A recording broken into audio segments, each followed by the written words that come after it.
Alright guys, it's 7:45 in the morning. I'm waiting for the windshield to thaw out because it's cold. Is there a temperature in here? Yeah, it says 1 degrees Celsius. It's cold. Um, so yeah, what are we doing today? We're working on a Chevrolet. I'm no Chevy tech, but but yeah, what am I doing on this thing? I'm doing a steering rack, and apparently it's a stiff rack. It's a stiffy, and also clunks going left and right. And then as you're going down, like hit a bump or just uneven road surface, it just clunks. Um, so yeah, I'm replacing the power steering rack. So I looked on labor time for the to replace this power steering rack. On Pro Demand it says 11.1 hours, but then I look on all data and it's 9.8. So I don't know. If you're a Chevy tech out there and you work on these things, let me know down in the comments. And yeah, is this a common thing for steering racks to go at like 57,000 kilometers? We can't get a new rack because it's I guess they're on strike, and we have no ETA on when they're not going to be on strike and when we can get the part.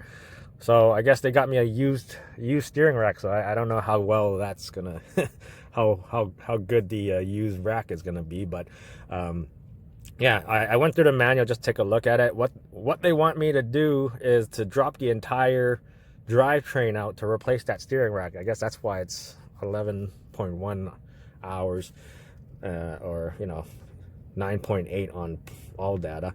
But yeah, I'm gonna take a look. I'm gonna remove the cover, see if I actually have to drop the entire drivetrain out to replace that rack. I don't know. I'm not a Chevy dealer. I mean, I'm not a Chevy tech, so I don't know. So if you are a Chevy tech and you do this quite often, then 11 hours sounds like a lot of time.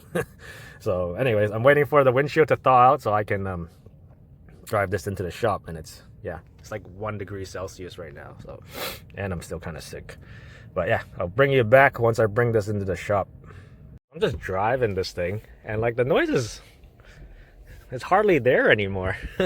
I guess it's since it's cold. I guess the grease in the rack is like thickened up and it's quieted down. But yeah, I don't hear it anymore. I guess after long periods of driving, that grease kind of, I guess, gets liquid, I guess, and then it just displaces out of that rack, and then you get that clunking noise. But it's pretty good now.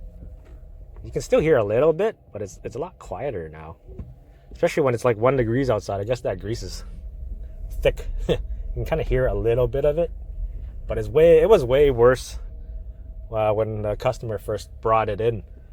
So yeah, anyways, I'm gonna bring this into the shop.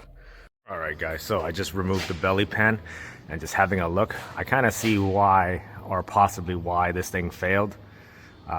Without even taking the belly pan, the noise, I was able to hear it and feel it in the steering.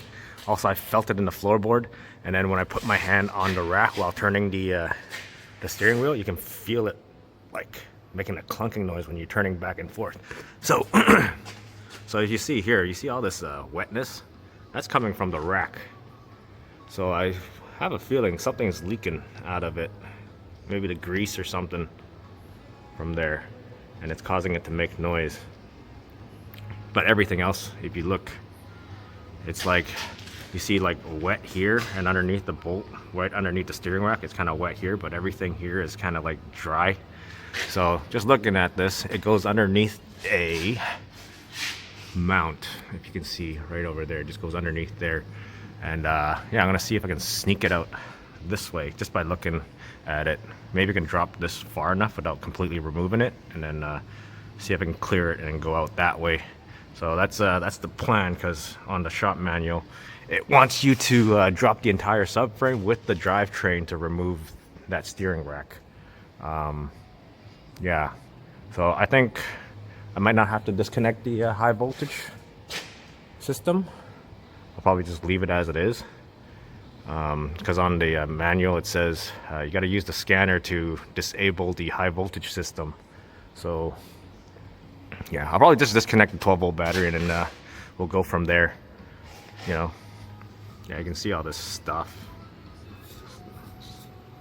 like it's been leaking, but I'm pretty sure the electric motor for the steering rack is mounted on the steering column, not on the rack. The rack just a regular rack, probably filled with grease. And yeah, especially when you're a Hyundai and those steering column mounted power steering breaks the welds on the rebar behind the dash, and it makes a clicking noise. Yeah, I don't know. That's just we replace a lot of those rebars behind the dash because those power steering on the column that mounts to the rebar always breaks those welds, and we are replacing those rebars behind the dash when I was a Hyundai. So yeah, another story. So disconnected the battery, regardless if it has a steering wheel lock or not. Just, you know, I always stick a seatbelt through the steering wheel just in case if it flops whichever direction, and you don't know, and you know, you break that clock spring when you put everything back together when you go to drive it. I had it happen to me once, so yeah, better safe than sorry, I guess. Remove the 11 mil out of the steering shaft, so it doesn't look like it sticks out very much from down there. So we might be able to clear it without completely removing everything. So I'm gonna pull that out. So you gotta loosen that pinch bolt so this thing can slide up and down, so you can get it off the that. So it looks pretty short, so I might be able to clear it once I drop the subframe a little bit and then slide it out from the driver's side. All right, so what have I done so far? I broke the tie rods off of the knuckle. I also cracked these nuts on both sides loose.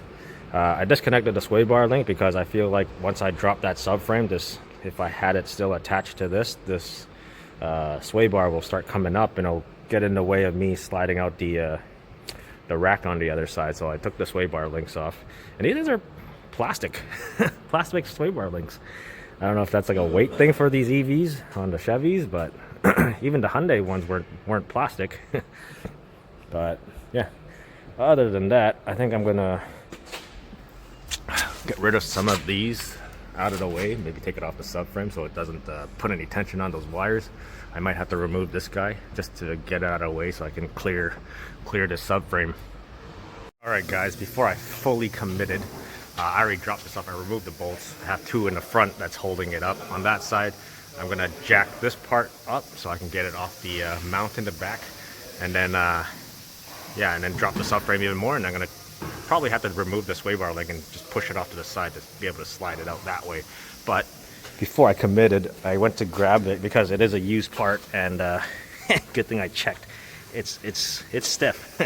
This is what I didn't want it to do. It doesn't turn. So that's a complete waste of time. Can't get new parts, and the used parts are junk. Let's just say that. So, well, I guess I'm putting it back together. So yeah, I don't know. If you're a Chevy tech, let me know in the comments, because is this a common thing on the Chevy Bolts EVs? Because this steering rack is used, but it's also very stiff. Like, you can't, it's so hard to turn, right? And then the one in the car is also, you can feel their stiffness, and then it also, I guess, it also makes a clunking noise. So I don't know. Let me know if you're a Chevy tech, and let me know in the comments. So I guess I have to put everything back together and kick the car back out again. All right guys, so we are putting the used one in. I have a feeling I'm going to be doing it again, but they wanted to put it in, so I'm putting it in. So this is the one that came out of the car. It came out pretty easy, right? And then what I did is I slid the used one in. I had to disconnect the sway bar off the subframe, because this has to go far enough back to able to get this rack out. And then took off the 3 bolts for the engine mount, which is this guy here, right? And then same thing with this side, took off the bolts for the sway bar on this side, and then, you know, slid it through this way to get it out. So yeah, I feel like it's pretty easy for 11 hours. So you Chevy guys who are getting 11 hours for your steering rack, damn, that's a whole day right there. Maybe I should be a Chevy tech. Just do steering rack all day. All right, everything's put back. I'm just putting the steering back in. There's also a dot on the used rack, so I lined that up. So hopefully that steering wheel's somewhat close to straight. That's tight. And then this one up here. All right, okay. A couple more ugga-duggas, I guess. Yeah. All right, so the steering shaft is back on. Let's see how it feels. I gotta put the battery terminal back on. Okay, so let's test drive it. Let's see how this feels.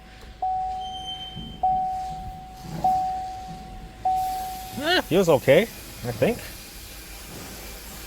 Probably have to do an alignment. Take it for a drive. Press brake to shift to park. Okay, there we go. Maybe it's just because that steering rack's been sitting for so long.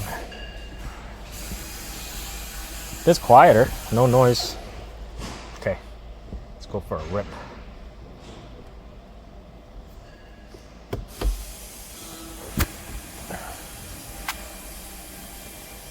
Huh. Okay, I'm gonna use both hands. I'll bring you back and let you know how it feels. Still gotta do an alignment anyways. All right, so I feel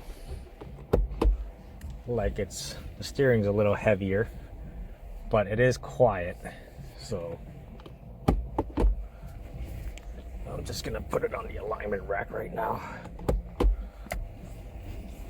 Yeah, steering wheel is definitely heavier, but it is nice and quiet.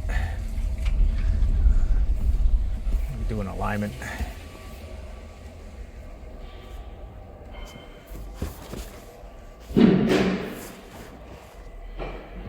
Well, anyways, I'm gonna do this alignment. All right, so the alignment's all done. It's nice and straight now. But yeah, if you are having this issue on your Bolt EV where you got a clunking noise in your steering when you go left and right, or if you're going over bumps, it also clunks too, or even stiffness in the steering. Yeah, hopefully this video will give you some confidence on maybe trying it yourself. For me, I didn't feel like it was too difficult.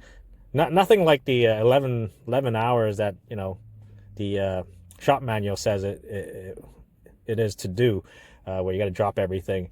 How long it took me to do this was probably 2.5 hours plus the alignment, and yeah, everything was done. So yeah, anyways, I hope you enjoyed the video. I hope this video helped you, whoever is having the same issue with their Bolt EV. If I can do it, not a Chevy tech, never done this before, and I doing this the first time. Usually on the Hondas, I just drop the subframe just enough to sneak the steering rack out, which is what I did with this. So yeah. Yeah, anyways, hope you liked the video. I thank you guys for watching, and I'll see you next time.